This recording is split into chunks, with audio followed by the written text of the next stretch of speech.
writing about pop stars as a musical journalist. But of course, it didn't take him long to start making his own headlines with this string of hits.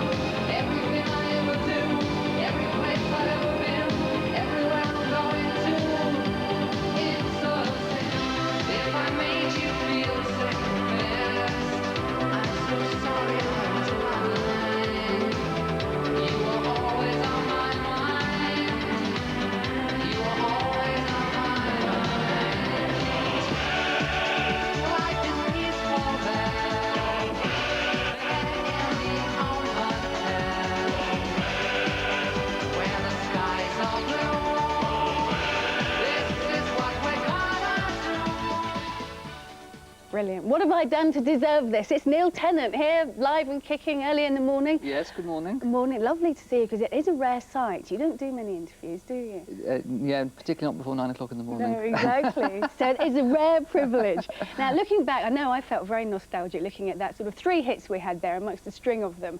Do you feel nostalgic looking back at that? I do, yeah. I mean, the first couple were over 10 years ago, and it makes you realise how long we've been doing this for. Yeah. It doesn't seem that long, that's the thing, you know, it's sort of all flashed by, really. And you haven't changed that much either, have you? Well, appearance-wise. the hair's changed a bit, but that's about it, really. Yeah, and Chris still looks the same. Chris never does interviews, does he?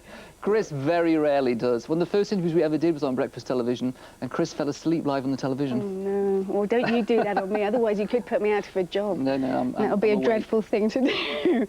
So, are you still together, obviously? Are you doing anything at the moment? Yeah, we're doing 2 things. We've been working on a musical for the last year and a half with the playwright Jonathan Harvey, who had a film out a couple of years ago called Beautiful Thing. He's had 3 or 4 plays in the West End. And we finished the first draft, so we're working on that, and that will be performed, I hope, next year. But with theatre, it takes a long time. It's a lot longer to bring out a record. And also, we're just about to start working on a new album. Right, and you're here this morning because you've already co-executive produced, have to give you your right title, an album. Tell us about that. Yeah, the album's called 20th Century Blues, the songs of Noel Coward. And it's, well, as it says, it's an album of songs by Noel Coward. It's done by the best of British pop stars from the last, I don't know, 30 or 40 years. We've got Paul McCartney, and Robbie Williams, and The Divine Comedy, Brian Ferry, Sting, Elton John, and Pet Shop Boys, Shola Ama. Shola Ama. Which we're going to see right now, that's actually. Right.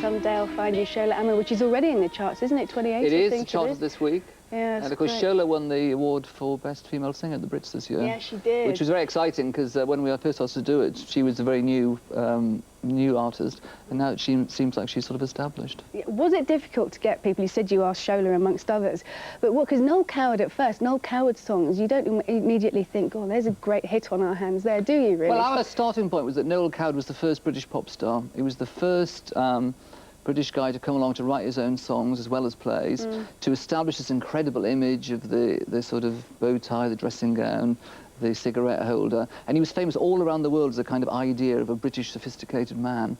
And he wrote all these fantastic songs which really haven't dated. A lot of the music from the 20s or 30s or 40s is probably just dated now, but Noel Coward, like Cole Porter in America, the songs are so strong you can update them. And so with the album we tried to find people who were somehow in a tradition of Noel Coward, who were theatrical or witty, or had a sense of style, or a sense of irony or humour in their music. And it's that sort of strand of pop music, rather than the kind of rock and roll strand that we've got on the album. Divine Comedy comes to mind when you say theatrical. Divine Comedy, Neil Hannon, the singer, is a big fan of Noel Coward. And what track are they singing? They've done I've Been to a Marvellous Party. We're going to see it now. Okay. You know, if you had any mind at all, Gibbon's divine decline and fall, well, it sounds pretty flimsy, no more than a whimsy, by way of contrast on Wednesday last. I went to a marvelous party, we didn't sit down till 10.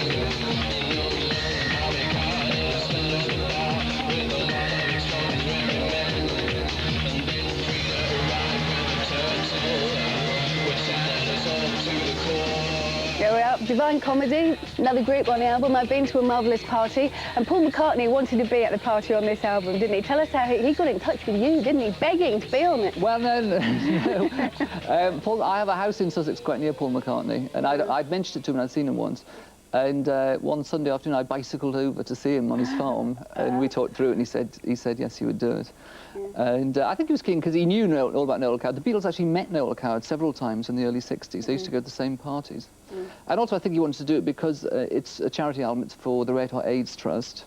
And I think AIDS is still an issue nowadays. There's been wonderful news in the last 2 years in the West, but the Red Hot AIDS Trust that the album is for finances a lot of projects all around the world, the developing world particularly, that are to do with education to stop people getting HIV or AIDS. I think that's a very important cause too. I do too. And the album 20th Century Blues, it is out now. Neil Tennant, it's a sin, but we're out of time. Lovely to see you this morning. Thanks for coming in. Thank you. And the time has reached 26 minutes past 7.